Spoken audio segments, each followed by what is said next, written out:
তো এই দেখেন হাঁসে কীভাবে আমার মিষ্টি কুমড়া গাছগুলা খাইয়ে ফেলাইছে। তো ভাবলাম যে আপুদের সাথে শেয়ার করি। তো তারপরে আর কি আমি বেড়া দিয়ে দিয়েছিলাম, আর একটা মিষ্টি কুমড়া গাছ সুন্দর হয়েছে ওইদিকে আর কি মাটির দিকে তাইছে, যেহেতু জাংলা নাই, জাংলার অভাব। আর মাসাল্লাহ আমার লাউ গাছটাই দেখেন কত বড় হয়েছে, আর লাউয়ের জালিও ফেলাইছে, যে ডগার আমরা দেখেন 2-3টা জালি আসছে আর কি। আর অন্য অন্য ডগার মধ্যেও আর কি জালি আসছে ওই দিক দিয়ে উপরে, তো ওইটা আর দেখাইতে পারলাম না। সব ডগাগুলো এইদিকে আসতেছে। যে আসসালামু আলাইকুম, সবাই কেমন আছেন? আশা করছি যে যেখানে আছেন সবাই অনেক ভালো আছেন এবং সুস্থ আছেন। আলহামদুলিল্লাহ আমরা অনেক ভালো আছি। ইনায়ামজ ব্লগ থেকে আরও একটা নতুন দিনে নতুন ব্লগ নিয়ে আসলাম। প্রতিদিনে তো সকালে আপনাদের সাথে ব্লগটি শুরু করি রান্নাবান্না থেকে, তো আজকে ভাবলাম যে একটু আলাদা করি। তো আজকে সকালে যে আপনাদেরকে আমার গাছপালাগুলো আর কি দেখাই দিলাম। আশা করছি আজকের ব্লগটি ভালো লাগবে। ভালো লাগলে একটা লাইক দিয়ে পুরো ব্লগটির সাথেই থাকবেন, আর যারা আজকে নতুন চ্যানেলটি সাবস্ক্রাইব করে দেন, নতুন বন্ধুদের পাশে থেকে যাবেন। তো এখানে যে আমি যে জেসমিন ফুল গাছটা টবের মধ্যে লাগাইছিলাম, তো আমার ভিডিও যারা রেগুলার দেখেন তারা তো দেখতে পারছেনই যে আমি একটা টাবের মধ্যে আর কি জেসমিন ফুল মাটির থেকে উঠাই এনে বুনছি। তো এই যে দেখেন গাছটা সুন্দর হয়েছে আর ফুলও ধরছে, মাশাআল্লাহ অনেকগুলো ফুল ধরছে। তো এখানে যে গোলাপ ফুল গাছেও ফুল ধরছে, একটা ফুল ফুটছে আর অনেকগুলা কলি আসছে মাশাআল্লাহ। আজকে সকালে দেখি যে ফুটছে সবগুলা ফুল। তো এই যে আমরা মেয়েদের তো কাজই হয়েছে রান্নাঘরে, সকালটা শুরু হয় রান্নাঘর থেকেই। তো এই যে সকালে আর কি ঘর ঝাড়ু দিয়া হাত মুখ ধুয়ে এখন আসছি নাস্তা বানানোর জন্য। তো এখানে রুটি বানাই নিতে এসেছি, সাথে চা বানাই নিছিলাম, আর রাতের বাজি ছিল ওই দিয়ে আর কি খাওয়া হবে। তো এই নাই যে আব্বুর কোলে উঠে আর কি বসে রয়েছে। তো এই নাই আব্বু যে রাত্রে মেলা থেকে একটা গাড়ি নিয়ে আসছিল ওর জন্য, তো খেলনা ওইটাই আর কি নষ্ট হয়েছে অল্প একটু দেখতেছে, আর এই নেয়ার জন্য খাওয়া নিয়ে আসছে।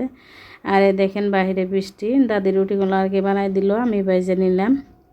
তো এই নাই আব্বু মাংস নিয়ে আসতে আসতে আর কি বৃষ্টি ধরছে, গাড়িটা যার জন্য বাইরে রয়েছে।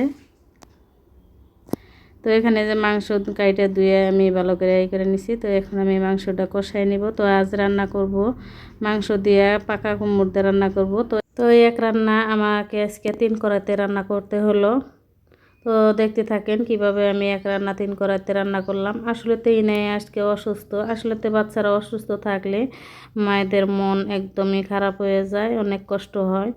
আসলে তো সব মায়েদেরই মনে হয় এই অবস্থা, সবের বাচ্চাদের অসুস্থ হলে মনে হয় যে আমি যদি অসুস্থ হইতাম তাও ভালো হতো, আমার বাচ্চারা যেন সুস্থ থাকে।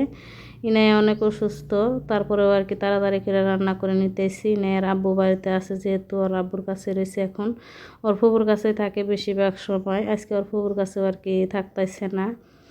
তো একদমই অসুস্থ, আর বারবার আমার কাছে আসতে চাইতেছে। এমনি কিন্তু আমার কাছে বেশি আসে না, অল্প কাছে বেশি ভাগ সময় থাকে। তো এখন যে আমি কুমড়োটা আর কি কেটে নিতে এসেছি, অনেক আমার বড় জায়ের কাছে থেকে আর কি নিয়ে আসছিলাম। কুমড়োটা অনেক বড় ছিল, যার জন্য আর কি চাইছিলাম আমি যে দিবেন, আমি মাংস দিয়ে রান্না করে খাবো। আসলে তো পাকা কুমড়ো দিয়ে মাংস দিয়ে রান্না করলে অনেক ভালো লাগে, তেলালা মাংস। ইনার আব্বুকে বলছিলাম যে অল্প একটু মাংস এনে দেন তেলালা দেখে, খাসির মাংস পরে নিয়ে আসছে, তেল অনেক চর্বি আসছিল। তো এই যে কুমড়াগুলো আমি এইভাবে আর কি কেটে নিতে এসেছি।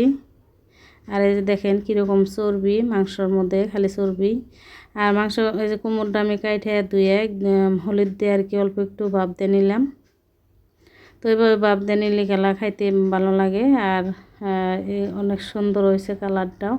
তারপরে এই যে মাংস যে আমি কষাই নিয়েছি একটাই, আর কুমড়ো যে ভাপ দিছি এটার মধ্যে আর কি কুমড়োটা আমি রান্না করে নিতে চাইছিলাম, ভাবছিলাম যে অল্প একটু রান্না করা যাব।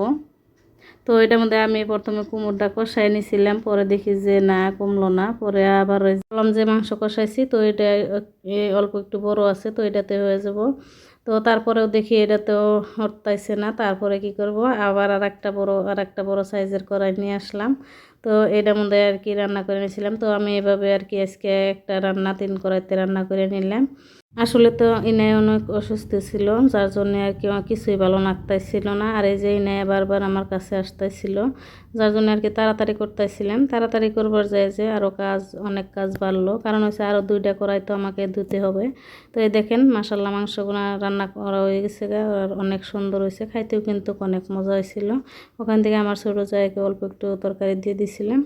আর এই যে এখন রান্নাঘরে কাজ গুছাই এসে এখন আমাদের রুমটা আর কি গুছাই নিব, এই হচ্ছে বিছানার অবস্থা।